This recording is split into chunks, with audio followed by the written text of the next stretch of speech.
India மற்றும் Canada இடையேயான உறவுகள் 2023ஆம் ஆண்டு செப்டம்பரில் ஏற்பட்ட பெரும் விரிசலுக்கு பிறகு தற்போது ஒரு புதிய நல்ல துவக்கத்திற்கான அறிகுறி தெரிய ஆரம்பித்துள்ளது. கனடாவில் காலிஸ்தான் பயங்கரவாத குழுவின் தலைவரான ஹர்தீப் சிங் நிஜார் என்பவர் 2023ஆம் ஆண்டு ஜூன் மாதம் மர்மமான முறையில் கொல்லப்பட்டார். இந்த படுகொலையில் இந்திய அரசுக்கு தொடர்பு இருக்கலாம் என்று கனடாவின் அப்போதைய பிரதமர் ஐன்ஸ்டீன் ட்ரூடோ பகிரங்கமாக குற்றம் சாட்டினார். இந்த குற்றச்சாட்டை இந்தியா உடனடியாக மறுத்தது. இரண்டு நாடுகளும் ஒருவருக்கொருவர் தூதுவரை வெளியேற்றின. இந்தியாவிலிருந்து கனடாவுக்கு படிப்பு மற்றும் வேலைக்காக செல்லும் இளைஞர்கள் ஒருமித பயம் காரணமாக தவிர்க்க ஆரம்பித்தனர்.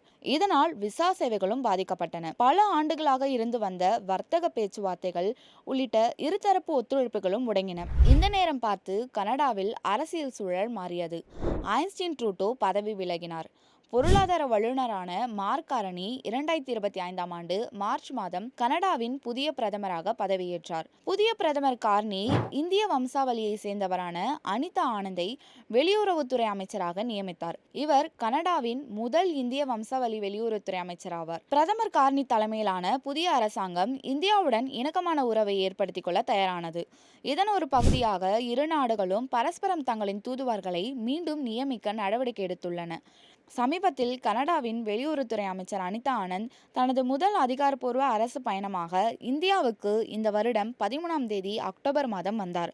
அப்போது அவர் இந்திய வெளியுறவுத்துறை அமைச்சர் எஸ் ஜெய்சங்கர் மற்றும் நரேந்திர மோடி ஆகியோரை சந்தித்து பேசினார்.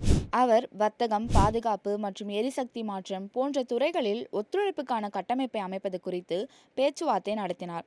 இது கடந்த கால பிரச்சனைகளை மறந்து ஒளிமயமான எதிர்காலத்தை நோக்கி பயணிக்க இரு நாடுகளும் தயாராகிவிட்டதாகவே இருநாட்டு அரசியல் நோக்கர்களும் வர்ணிக்கிறார்கள்.